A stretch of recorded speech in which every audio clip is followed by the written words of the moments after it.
I planted these 12 days ago, and they're going to make green beans. Good morning. It's my time to have my tea and share with you some thoughts for the day. And let's see what we've got here for the tea today.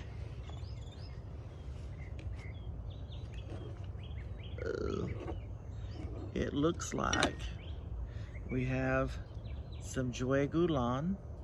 Love that stuff. We got some Boha Mint, Moringa Blossom, Jackfruit Leaf,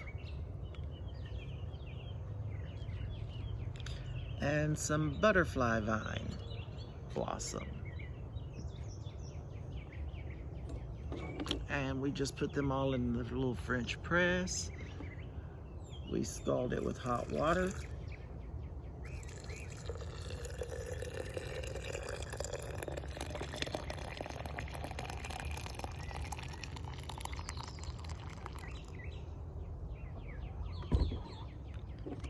And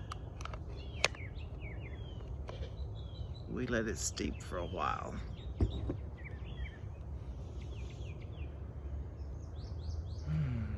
Yesterday we had a storm to come through and dump some rain on us. And not really dump, we had a little bit of rain with it, but everything seems to be coming to life this morning.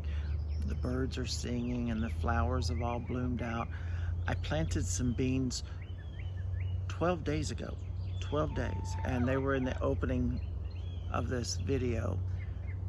12 days I had those beans in the ground, and they are just growing like gangbusters. We're gonna have beans very soon. It's gonna be great. Today I'm going to be planting some cosmos. Picked these seeds up a couple of days ago. And most of the time I talk about medicinal herbs or vegetables or things like that that I plant, but I'm reminded of something someone told me when I was a child. And that was that flowers are the vegetables for the soul, just like vegetables are the flowers for the body. And okay, I can believe that.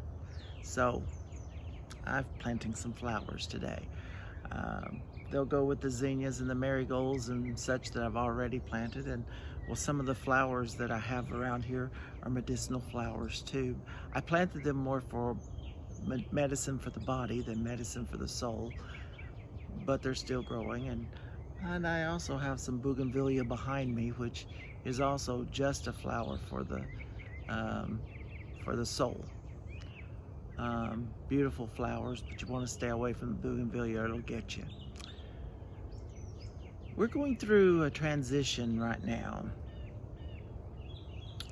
A lot of people are stressed out about a lot of things. And although we may be in different boats, we're all in the same storm. And we all are affected in different ways. I don't know how anyone could not be somehow impacted by this virus. Because even if you're a shut-in that stays home all the time, your services and your products delivered and things like that are being impacted. The lack of visitation is being impacted. I was speaking to a friend of mine who works in a assisted living facility, and she says it's so sad when the families come and just knock on the window of their loved one and just wave at them and try to talk through the window to visit with them on a Sunday, something that they're probably accustomed to doing every Sunday, but because of the fear of the spread of the virus, they can't do that. Everyone's life's impacted, and like I said, we may be in different boats. Some people may have secure incomes, others may not. Some people may have healthy bodies, others may not. And by the way, it is a myth that only the vulnerable are dying. Um, I did a funeral for a 54-year-old male who had ran the Disney Marathon in January, I think it was in January, and had trained to run the Boston Marathon that was supposed to be held um, earlier in March, but it was canceled because of the spread of the virus. He contracted it. He was sick one night with a sore throat. He went to bed, got up the next morning, had a hard time breathing. His wife took him to the hospital, where they put him in ICU. And that was on, I think it was on a Tuesday he went into the hospital. He died on a Thursday, and we buried him on Monday. That's how quick it can happen, folks. And he felt fine the Tuesday night, or the Tuesday afternoon before the Monday we buried him. And it was a COVID-19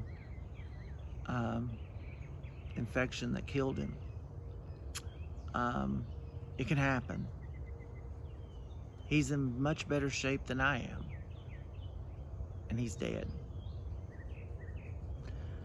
I ask you to take caution. As the government opens up, I feel like it may be too soon in some places. When this all happens, do what you need to do, but be safe about it. And for God's sakes, if you decide to ignore the warnings because you don't want to look silly wearing a mask or gloves or anything protective like that, don't go visit people. Don't hang out with them. Go do your work thing and go home. Well, that's not what I work for. That's not my freedom. That's responsibility. And after all, do you want to be known as someone who was Typhoid Mary? Because that's exactly what you would be. You could be asymptomatic, not have a symptom, and go and spread it to others. And that's the problem with this virus, is it does not affect everyone the same. It's not the flu. It is completely different from the flu. If it were a flu, they could put it in the flu vaccine and it would be that simple. It's not that simple. This is not the flu. This is another virus. Our bodies are acting completely different. It is a respiratory infection, but they're finding out all kinds of other things about it. This is something you need to take your time with. You need to keep social distance. Keep at least 6 feet apart. And if it's not for you, it's for other people. Just respecting other people's freedom to not be infected.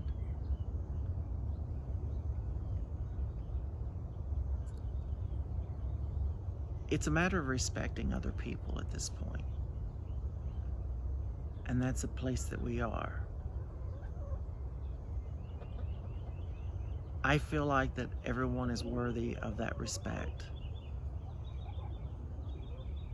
Just the thoughts to leave with you today and think about.